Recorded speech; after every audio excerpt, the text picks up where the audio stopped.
Hello, everybody. Good morning, good afternoon. Welcome to the SAX Forum panel, Access to US Capital.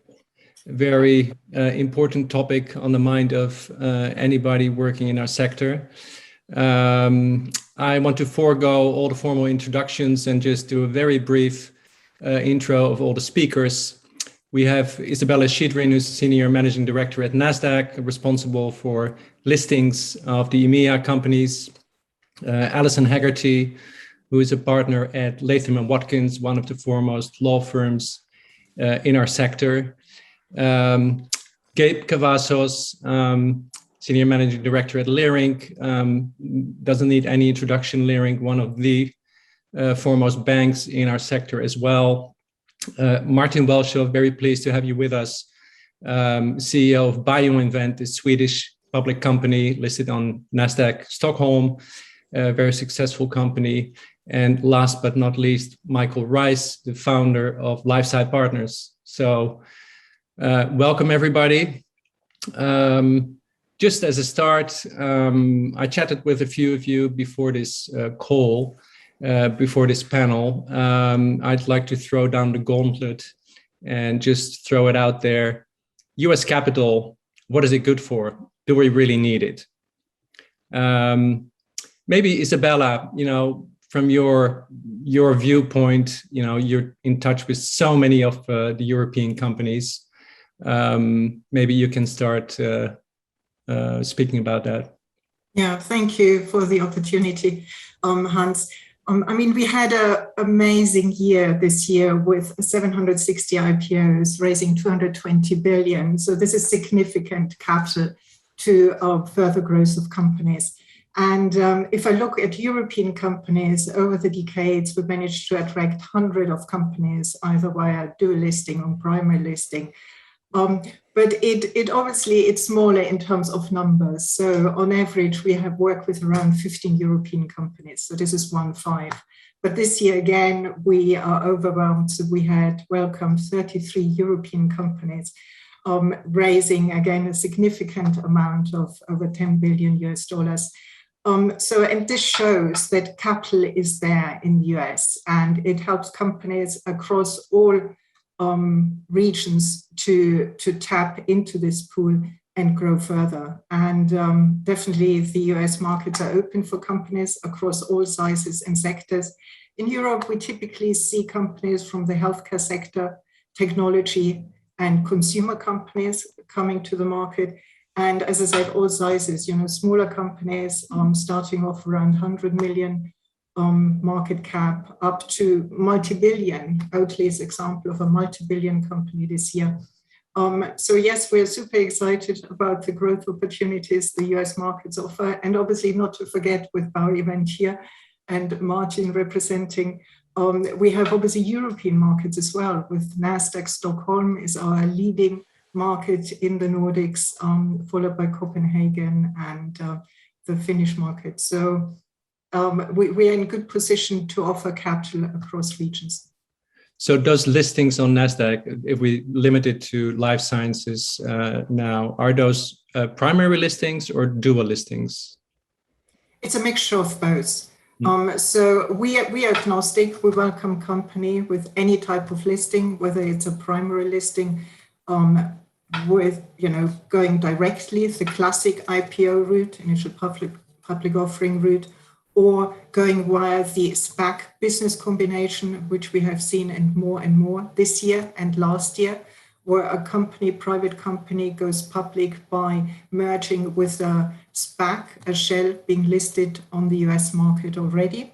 And then we see secondary listings. So European companies which already have a local listing on a European market, and then they add a secondary listing on Nasdaq. And this again can be by raising capital as part of the secondary listing or using the existing shares. So we have different models, and whatever works with a company, for a company, we support that decision.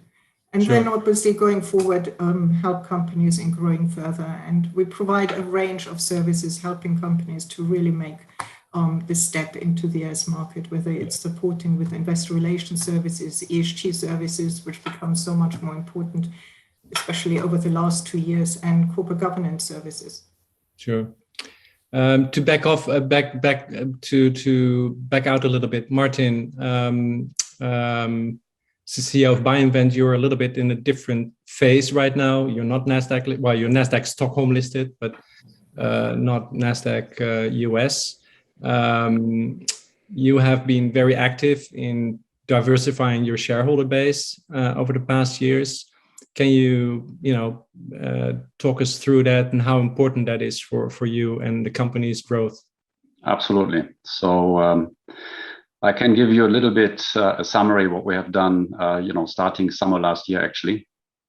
So we did 2 financings, summer last year, late summer last year, and one during Q1 this year, and have raised roughly $200 million US altogether. And we basically have now a very diversified shareholder base, strong institutions from the US, but also Europe. When I joined the company, that was in August 2018, the company was already listed in Sweden, but then had a very large retail, small Swedish shareholder base, around 60%, who have been very, very supportive, obviously. But I think for the further growth of the company, it was important to change that. And now we have 70% institutions, large institutions with a long-term perspective, and 30% smaller Swedish and retail investors. And I think that's quite important. Coming back to your initial question, Hans, so you mentioned, what is it worth? Do we need funding from the US? I think the main difference, as I can see, so I think you have good investors also in Europe, obviously, and we have collected a couple of them. But I think the funding that you can achieve in the US is a multiple. So you can have a more aggressive growth. Now we attracted, for instance, Redmile, who became the largest shareholder within BioInvent, and that allows us to integrate us forward in a much quicker way as we would do it based on European money only. So I think that's probably, at least from my perspective, the main difference.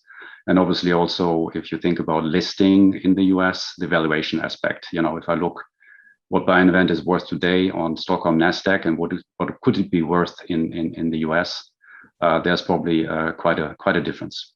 Yeah. Maybe Gabe, looking at these European companies, I mean, Martin is talking about the valuation aspect. How relevant is that for the US investors that you cater to? It's important, and we've done our fair share of dual listings, and I think it's oftentimes for the same reason, where companies, boards really recognize that there's just more capital in the U.S. and if you have a business that requires $200-300 million of capital over 2 or 3 years, you really do have to come to the U.S. and access U.S. investors, and the Nasdaq is a great way for that in the U.S. I'm certainly biased because I sit in New York and take companies public on the Nasdaq, so I certainly have a different perspective than perhaps some that are listening in Europe. But I do think it depends on the company, right? I mean, there are a number of companies that are well suited for a local exchange and then can grow into, over time, potentially coming to the U.S. and the Nasdaq. I think it largely depends on the amount of capital that you need to fund your business. And Martin, I mean, it sounds like you've already started to attract the right type of U.S. institutional investors, which is terrific. Redmile is one of the best, obviously. So yeah, we see it all the time. I think that there are challenges for companies who are already listed in the U.S. When your valuation becomes dislocated, perhaps. We've seen as of late, particularly with Reddit and just this retail phenomenon, that sometimes companies can get overvalued because of the large quantum of retail investors. And then when they do try to come back to the NASDAQ, it can be challenging because institutional investors in the US feel like, okay, well, it's too rich, it's overvalued. And then the opposite is also the same, where the market cap can become too low, thin liquidity, hard for US investors to build a position, hard to do a $75 to $100 million offering on the NASDAQ because the company's trading at 200 or something like that. Yeah. So there are challenges to come over if you're already listed in the European exchange. Alison, I mean, from your perspective, from Latham or Cooley, where you previously were, if you look at European companies, what is, I mean, we're talking about capital, but to access that capital, you have to be ready. So what is it in your practice that you run into that you think this is something that European companies need to be, work on to be actually palatable or attractive for US investors or the US capital markets? Yeah, I think, from a legal standpoint, certainly one of the things that people run into that is always an issue, and this isn't going to be a surprise to anybody, is making sure that they have their house in order from a financial standpoint and a corporate governance standpoint, right? So those are two things that, you don't pay attention to right away, but, being listed in the US is when you initially go out, it's an exciting event, right? But the real work comes because you're now a publicly listed company. So making sure that you're ready to take on that responsibility and that kind of rigor behind your corporate governance and your financials is key.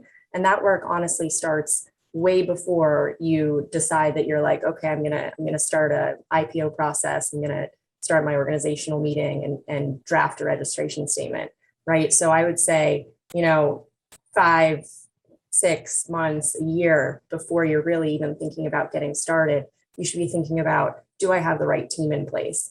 So I think, first and foremost, financials, making sure you have independent auditors, thinking about what you have to do to kind of uplift everything that you've been working on internally. And then also, your board and corporate governance internally. So I think those are the two items that I would flag for folks. Yeah.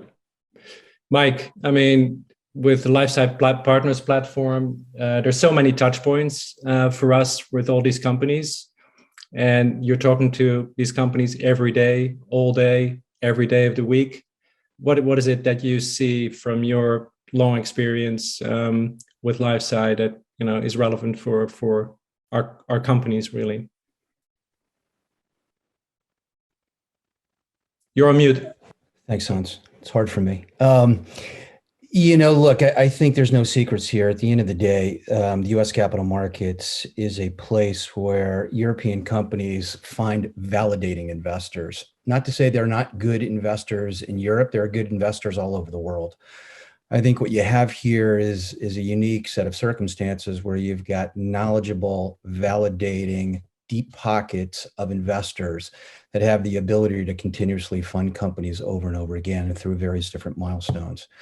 I think what is super important to think about when you are a European company is going through the process, just as Martin talked about, of marketing the company, educating the investor base, and then eventually converting those meetings into shareholders, which is a process and it takes time. Just like Ali talked about, sort of getting your house in order. Part of that is really making sure that you're educating the investing public. And there are all kinds of different investors in the US, which is, again, a little bit different than Europe and other regions. And again, you've got generalists where at certain times those generalists come in with a lot of capital, like we've seen in the last few years. And perhaps today with all the news around, new COVID treatments. But then you've got, the hedge funds that, again, are super validating, sometimes validating companies that don't even have any clinical assets, like companies that are coming public now that are preclinical, yet have been funded by, quote unquote, validating investors that drive a very high valuation. So I don't think there's any other region in the world like the US when it comes to those validating investors, which quite frankly, to me, when it comes to European companies coming to the US is just so key in changing the complexion of the company over a period of time. Right. This can be a very short answer, but are there any examples? I actually have one, but I just want to test my panel of successful European companies that have managed to grow without any validating US investors on board. Silence. Without any US investors, that's hard because I do think, over the last really 7 to 10 years, US investors are looking to Europe for innovation, for value, for pockets of value and assets that are frankly just off the beaten path. So it's hard. I mean, when we took Morphosis public on the Nasdaq, and at the time, they had been kind of chugging along for 20 years, steady as she goes growth. And at the time, I think they didn't have a lot of U.S. Institutional investors. But again, that was several years ago. It's a good question. Evotech? Evotech, they have to have U.S. investors in their cap table. Sure. Yeah. But Evotech is not yet US listed. They're not Nasdaq listed or US listed. But we see typically, quite a number of companies which are listed in Europe. They manage to attract US investors without a US listing. But typically, if a company is US listed, then the reason for a company going through the process is to attract US investors. Yeah. I mean, the big question is then, if a company is dual listed, so already have a deep pool of liquidity on the local markets, then they add a secondary listing on the US market, whether then US investors will follow the secondary listing, so the US listing, or whether they go to the local market. And in many cases, if it's a deep liquid local market, then US investors will go there. But the net result is that the company managed to add additional US investors. Even so, they may follow, the more liquid local market because capital just flows global. But the US listing enabled that because quite a number of US investors are not able to invest in a non-SEC registered company. Yeah. The one exception I'm thinking of is a Swedish company, actually, 1.6 billion US market cap, BioArctic, which is in the CNS Alzheimer's space. And if you look at their investor base, there's 0 or 0.1% of US investors. Very interesting. But it's an exception. I mean, I'm not saying that they're meant like it. You gave us a riddle here. Yeah. So I think Alison touched on it a little bit on the financing, having your house in order, corporate governance. What are some of the things, Martin, that you're thinking of going forward?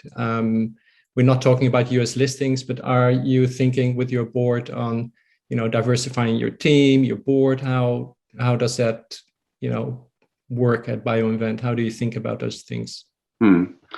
Obviously, we have already done quite a bit, not so much in the board, but within the company. So we really build up resources in clinical development, et cetera, investor relations, also having HR more professional, et cetera. So there's a lot of stuff already happening. And of course, going forward, we're currently looking quite actively for US presence in the board. We would also like to change a little bit. So at the moment, we have a quite male-dominated board. I would like to change that to have more diversity. That's what we're looking at quite actively at the moment. And regarding those lists that Ali was mentioning, obviously, there you should also be prepared rather earlier than what you were indicating, Ali. So I think it's quite easy. You make your list and you work yourself through it and make sure that you have your house in order long before you consider to start a process. That's something that we're also looking into, just to be prepared. Right. How early? I'm just curious. How early did you start thinking about it? Well, we started to think about it already now, and we're not considering a listing in the US anytime point soon. But so I like to be prepared, basically. Yeah, definitely. I mean, there are companies that we meet with, get introduced with 2-3 years ahead of any potential listing. And it may or may not be on the horizon, and exactly the same folks just want to be ready and have that optionality. And it's a lot of time and effort to make sure that you're prepared. Absolutely. Martin, have any of your investors mentioned having US board members? No, not yet, actually. even though we have US investors on board, and as I said, Redmile is now the largest investor. No, it was not a need yet. It's more kind of initiated internally by ourselves, because I feel always very strongly about international, and that means not only European but also outside European presence in the board. But it was not a demand yet. No. What is it, Mike, that we see across the platform? What are some of the prerequisites for these European companies looking at the US? What is really, really key apart from the asset? Yeah, look, I mean, I think the asset is the key, right? Data is data. But I think most of these companies want to look global. So what does that really mean? Perhaps having, whether it's a CFO, CMO here in New York or in Boston or wherever it may be, I think board members are the key. And that's why I asked, or are key. That's why I asked the question. I think a lot of US investors that we interact with love to see a board member that they've made money with in the past, particularly if it's an ex-US company, right? So if they look down at the board before they meet the company and they recognize somebody, oh yeah, I know him. He sold that company for X billions of dollars. That just gives them a level of confidence. And that is really, as trite as it sounds, a really valuable to have US high quality board members if you are an ex-US company. So I think those are a couple of things that a lot of our companies think about on a regular basis. I would agree. I mean, even when I'm screening companies, I look at the pipeline and then I look at management and the board and investors, kind of in that order. So it certainly does help.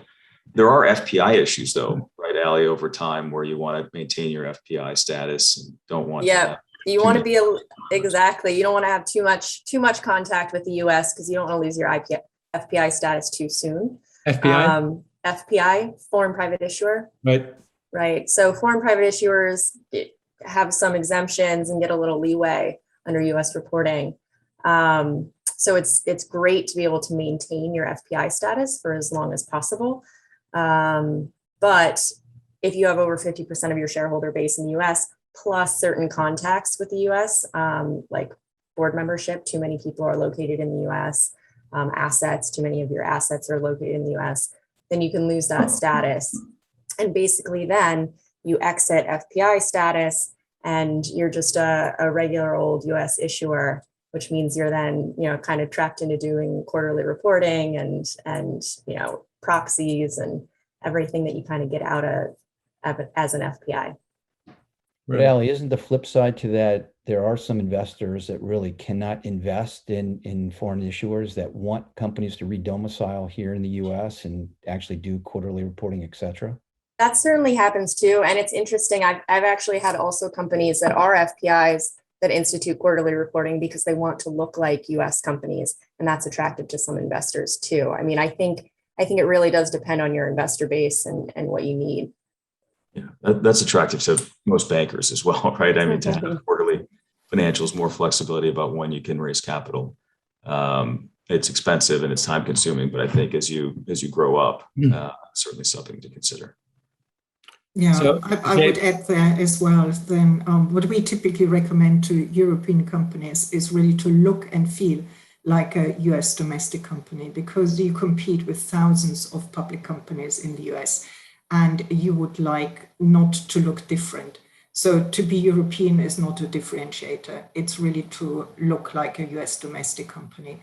And then this means, not taking advantage of some of the exemptions on the corporate governance side as a foreign private issuer, but really go down, be fully blown US domestic company. And what I wanted to mention, we talked about, what differentiates or what are the success factors of a European company in the US. And Ali, Martin, and Gabe mentioned, yes, it's the board, the quality of the board, the quality of the management.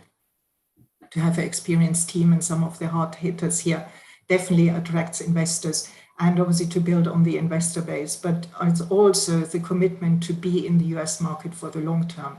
So to have a compelling capital growth story and also for the long term, So to create value for shareholders, as a long-term company, and to align all the resources of the company and the management board accordingly. I think this is very important. So this commitment of a company, because it's easy, especially if you're already a if it's a secondary listing, you focus as the management team on your local listing, you grow further, and the secondary listing may become orphaned because it doesn't get the attention it deserves. So this is one of the key ingredients really to, if you have a secondary listing or if you go for a primary listing, to really be committed and align the team accordingly and for the long term. Which is a good segue to my question about the pros and cons of dual listings, actually.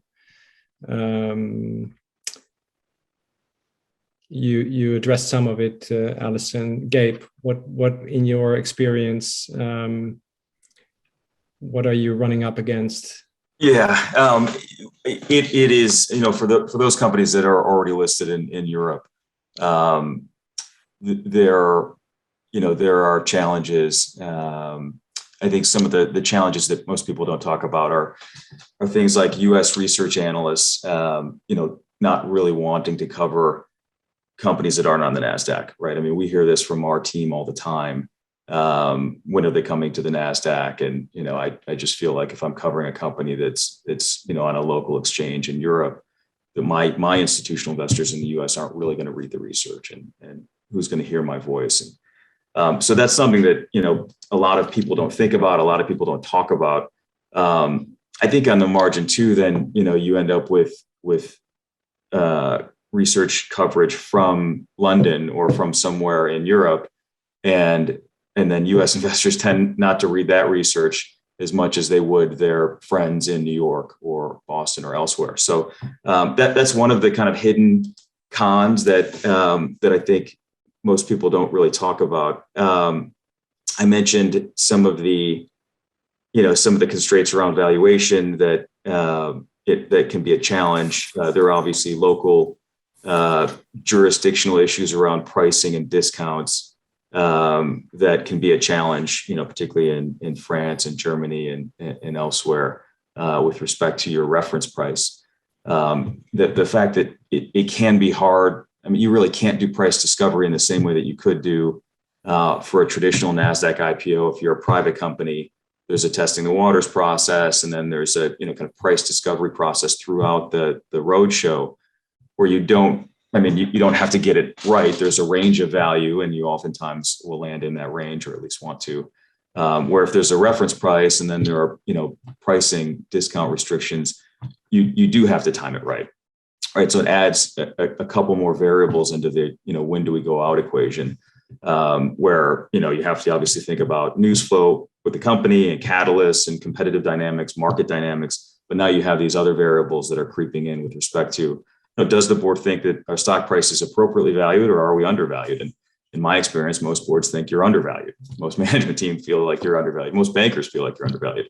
So that makes it harder to perhaps accept a discount when there's already a reference price. So all these things just make it challenging. I mean, in my experience, we've done, several of them, many of them. They're hard. They're hard. And most often than not, it's timing that makes it hard versus a private company coming directly to the Nasdaq. It's not to say that they're not done and can't be done. I mean, we've done our fair share. We're aware of several companies right now that are planning to do just that. But it adds several elements of complexity. Yeah.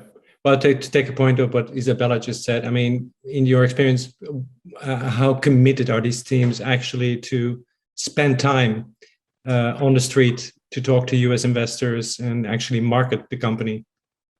Yeah, you have. I mean, I think Ali mentioned it, Mike mentioned it. It's really kind of 2 years minimum to educate the street. I think if you really want to come to the Nasdaq, give yourself 2 years, hire a great IR firm like LifeSci and go out and educate and make sure that you're in the room, in the dialogue and just part of the flow. Otherwise, you can be forgotten. Isabella mentioned, thousands of companies. There really are. Investors get distracted easily, and it's very competitive to have the appropriate, kind of share of voice and mind share. So give yourself 2 years.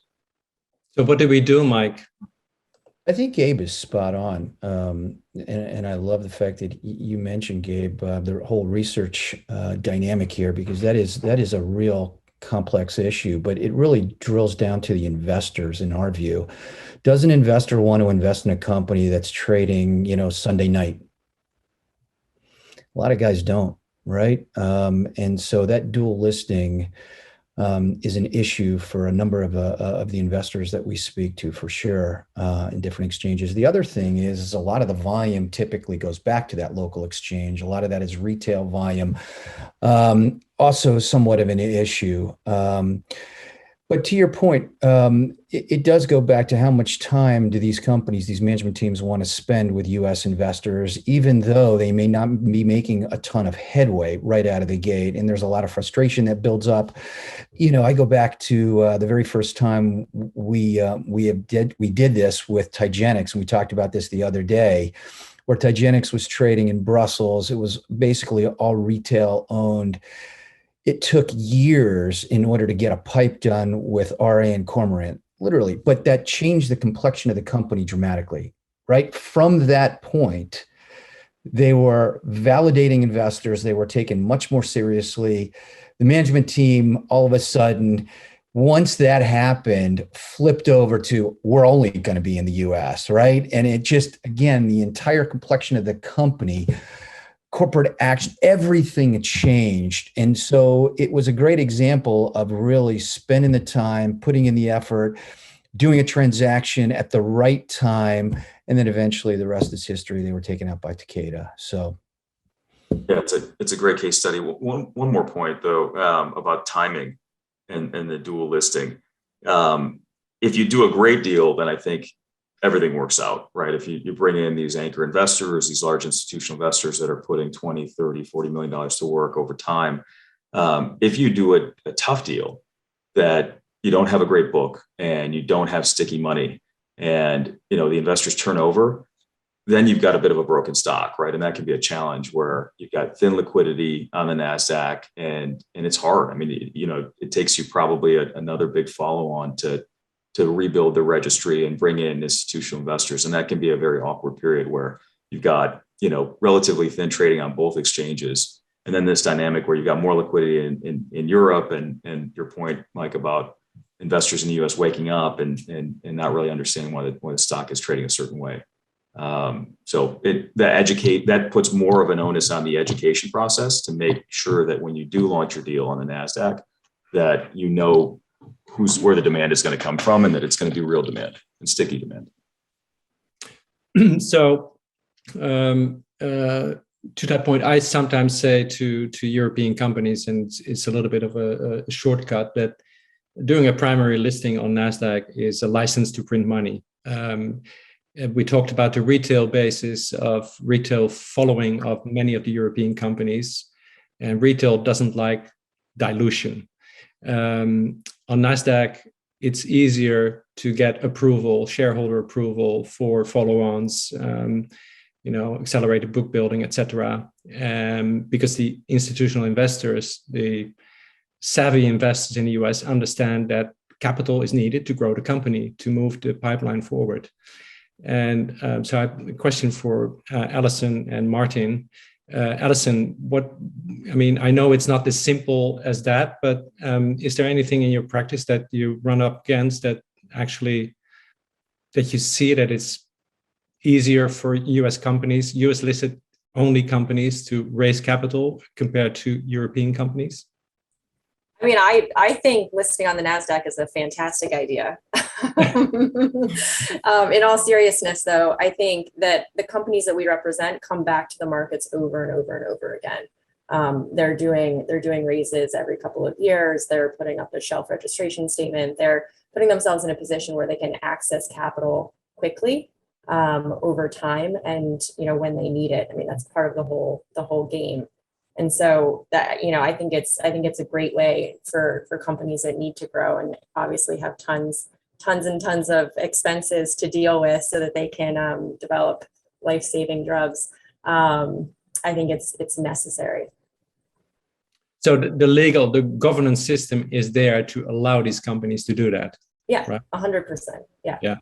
So Martin, you're just one example. I mean, we work with many great European companies that, you know, can issue maybe 10%, 15% in a new follow-on or raise, which is a challenge. It's drip feeding the company essentially. You just said in your intro, you raised almost 200 million US in the past couple of years. How did you go about doing that? Yeah, it was something that was not done before in Sweden, actually, because you normally would go the classic way, rights issues and maybe smaller directed issues. And what we did a combination of AGM and EGM. Basically build it in a way so it was two-step process. So when we did the first financing in summer last year, we already got a number of big caliber European institutions on board, and through this we had more control. And then we prepared for the second step, which was basically tied to the data release that we had during Q1, where we then basically planned for it. So we had the data release, and LifeSci supported it. We did a great KOL event where we had, I think, 170 live participants. So it was really good. And then after that, we started immediately the non-deal roadshow. We did this for 1 week and then got in roughly 160 million US, including a big ticket from Red Mile. And this we had to go bring through an EGM. So, you know, we had to extend the system a little bit. And basically also, I'm not Swedish, obviously, so I didn't care much for the local environment. So basically, I just said, okay, we have to do what we need to do. And that's what we did. Regarding timing, obviously, this is a careful, you know, when do you do a dual listing or a listing in the US? It's a careful case by case, I would say, because, you know, there were a couple of comments around that. And from my perspective, I think it's also really a matter of maturity, not only regarding all the issues that you have to solve internally, fines, compliance, et cetera, but also, you know, that you have a sustainable news flow. Because otherwise, you get in such a squeeze, it's no fun anymore, right? So you when you do this, you want to do this out of strength. And then I agree, then if you do this, you have to do it full-heartedly. So you have to really commit to it and say, okay, now we go full blast and do it the right way. Otherwise, it doesn't make sense. If you, you know, are still in Europe and want to do a little bit of a US Nasdaq listing, don't do it. It doesn't make sense. Doesn't make sense. Yeah, I 100% agree with you on the news flow point, right? You have to be in a position where you're ready to go, and you're going to have a strong, steady news flow for a period of time going forward too. And I'm sure Gabe can speak to this as well. But that's one of the first questions we ask when we are speaking with people is, are you guys ready? Is this the right time? What are your catalysts? Yeah. It's, I mean, investors obviously are investing in the company to make money, and they want to see catalysts driving the stock price up and value created over time. Research analysts, it's the same way, right? I mean, they want to know that they're going to be able to put out reports in a compelling way that people are going to read. So if it's 2 years until meaningful data, then probably a challenge. Although, frankly, if you're a sexy IO or precision oncology platform company or gene therapy or gene editing, maybe that's not the case. 2 years before the clinic is something we've seen quite a bit of lately. Yeah.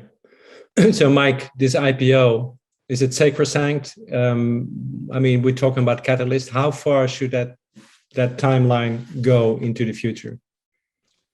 Look, I think one of the things European companies really need to think about, as any Nasdaq listed company thinks about, is the IPO is really just the beginning of the work, right? What we've seen a lot of these IPOs, and Gabe, you have as well, is you come public and all of a sudden over a period of time, the liquidity dries up, right? And that becomes a real issue because what you're trying to do is drive momentum, drive visibility, drive trading.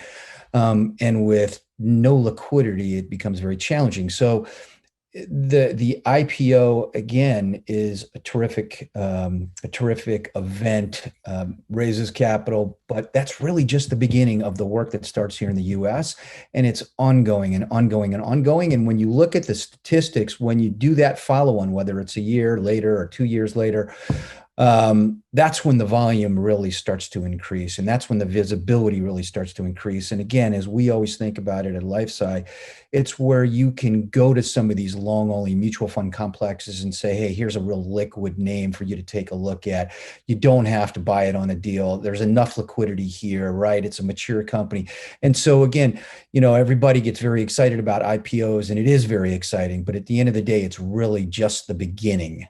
Right. And that's something that we, always focus on and talk about. Yeah, that's a great point. I mean, it really isn't until your kind of second follow on before you have great volume and the stock is, kind of trading in line with its peers. And speaking of which, there's another case study in Zentalis where I think only on the Nasdaq can you do what they did or what we helped them do. Raised, I think, close to $600 million in just over a year with an IPO, a fast follow-on. The IPO was in April. The first follow-on was in July, and then just recently did another follow-on for them earlier this year. So, they were executing incredibly well, had a lot of catalysts, and the stock has held up. When everything else pulled back recently, the stock held up incredibly well because they had done a number of follow-ons after the IPO. They have a very broad and robust shareholder base. And that's really only something you can do on the NASDAQ. I mean, one of the things that I hear a lot is valuations of the European. We talked about talking about European listed companies. The valuations are lagging US valuations. Martin mentioned it as well for BioInvent. But maybe we are a little bit selective in what we're looking at because we're looking maybe at the top tier US biotechs. I mean, there's an ocean of biotechs publicly listed. Would it be across the board? Are they all, valued fairly, or is there a massive undervaluation in the US as well? It's hard to say. I do think that there are a number of, and this is it's funny that we haven't even touched on the crossover topic yet, or even the SPAC topic for that matter. But this is why we're seeing the crossover market really kind of just slow down and take a lot longer to find a lead, because there are so many companies that are undervalued, right? I mean, so many companies that went out over the last 2 years where they hit a kind of a hiccup or a misstep, and people have kind of forgotten about the stock. Some of them are trading close to cash, and we see a lot of, I just talked to the Venrock guys, and a lot of investors like that are now looking for value, right? Their view is, why would I invest in a private company now when there are so many companies that are dislocated and that are trading near cash, but have great, some of them I have a client that has 3 phase 2s ongoing, and they're trading around cash, right? With great science, great platform, great management team, great board. So there are a lot of opportunities in this market today to do that. And I think there are a lot of companies that are very undervalued. But I think it's a point in time. I don't expect that to be the case long term. Yeah. Well, you touched on the topic crossover SPACs. Let's start with the crossover because it's closest to the going public in the US. Obviously, that is by now a crucial step. What Mike mentioned the example of Tygenix, which was a little bit ahead of its time, Mike. Like always, trailblazing at LifeSci. How does that work? That instrument, and how important is it for you as a banker? Look, I think if you ask Gabe, there's probably very few companies that they would take public right now in the environment that we are in today that did not do and are not in the process of doing a crossover with, again, the same validating investors. We as a venture investor in the last, I don't know how many years now, 3 or 4 years that we've been in the venture business, have done, dozens of these crossovers. Sometimes they work great, sometimes they don't. But the likelihood of these companies coming public far exceeds any company coming public without it, right? And it's the same response that you get from, all the high quality banks like Leerink, and Gabe will tell you, they're not going to do an IPO. They're not going to put forth the effort, engage with resources, if a company has not done a crossover. So the crossover dynamic, which is basically a self-fulfilling prophecy, at the end of the day continues, right? I think, again, it's slowed down for sure, as we were seeing deal after deal after deal in the beginning of the year, but it's still ongoing. I speak to lots of crossovers these days, and but exactly, Gabe, what you said. I met with a company yesterday, actually happened to be a European company with $300 million in cash, great investors, high quality management team. Data was a little far out. Stock was trading below cash. This is just, and I sat there and I listened to this presentation. I said to myself, this is amazing. How is this possible? What's the risk, right? Just time value of money, basically. But I do think we are in a unique spot right now in the cycle where there are a handful of these companies that are probably really, really interesting to the crossover investors like us right now, that are trading with really zero enterprise value and are just super interesting. So.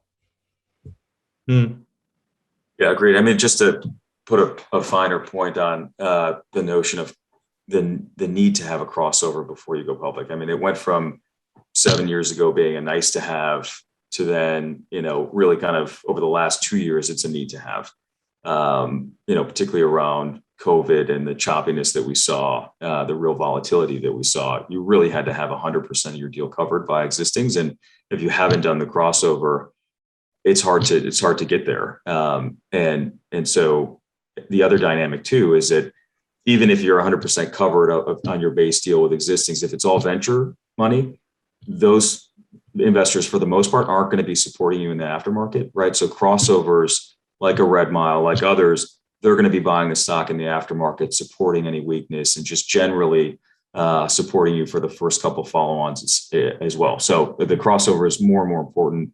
I'm not saying that we wouldn't do it. We're certainly flexible for the right company and the right setup. We would try to be creative, but it just adds another element of risk. And many of our counterparts would not do it. It's just a non-starter. Taking a company public without a crossover. Yeah. Well, the other new instrument, well, it's not new anymore, but of course, over the past 2 years is the SPAC.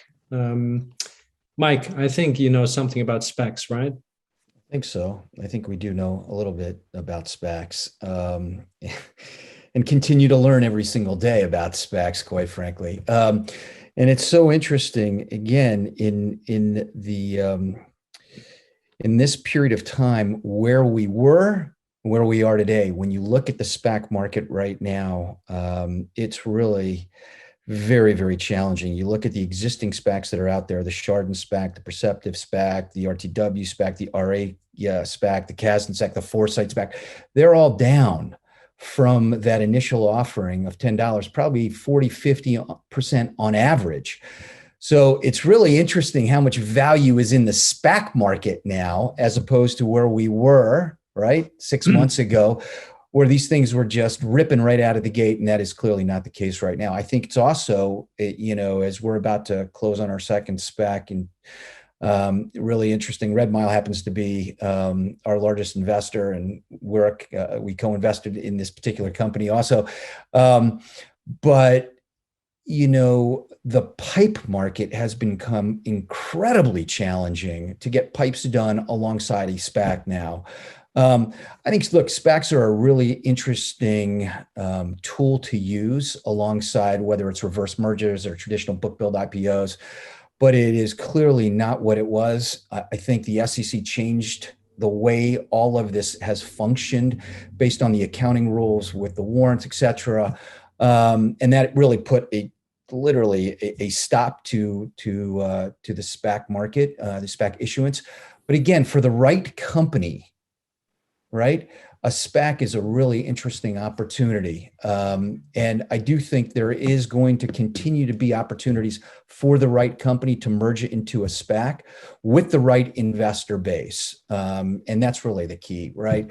For the SPACs that we have done, our investor base, sort of 90% of our investor base has been the specialists. So they were under the kimono. They were part of our diligence process. And, our first spec, which I think Gabe, you probably, Leerink knows really well, Vincera, worked out incredibly well because great management team, really interesting asset. And the original investors in our SPAC were all specialists, right? And the stock has performed incredibly well. And hopefully it continues to perform incredibly well. But the SPAC market is definitely dislocated nowadays, and it is really interesting to watch. And I think Roivant announced that they were merging into that SPAC this morning. And, there again will be continued issuance of SPACs. But again, really interesting to watch how they are all trading now, which, as I just talked about, obviously very challenging. Yeah, I mean, just to pile on, I totally agree with everything you just said. I think it's going to continue to be a tool.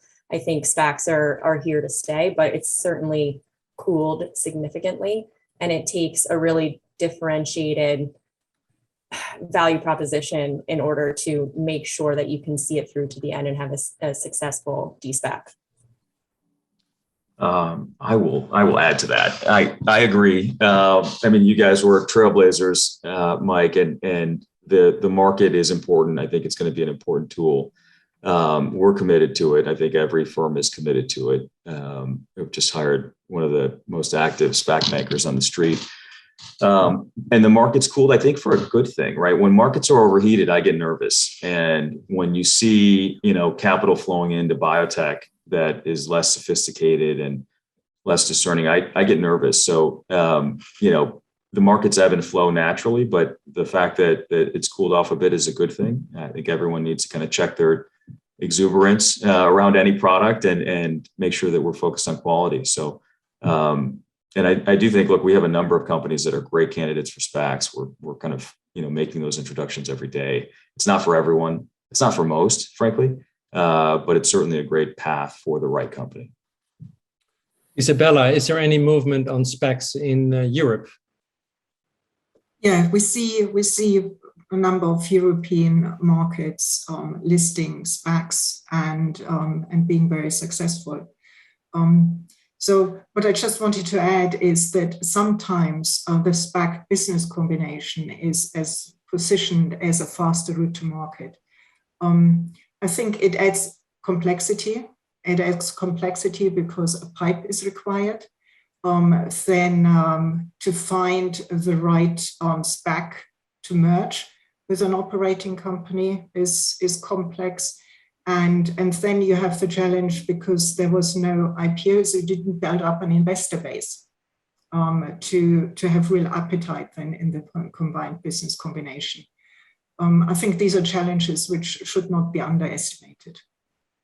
But we obviously embrace the activity. And we have seen more SPACs listing this year than IPOs.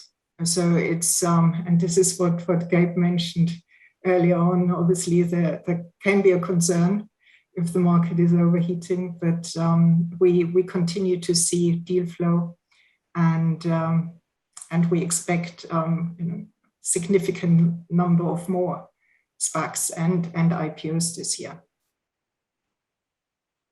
Okay, thank you.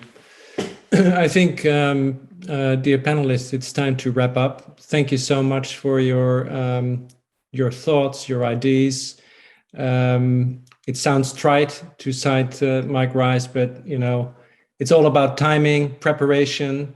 Starts long in advance, but it's well worthwhile because the US capital markets have deep pockets, knowledgeable investors, and to grow companies, it's simply a prerequisite for success.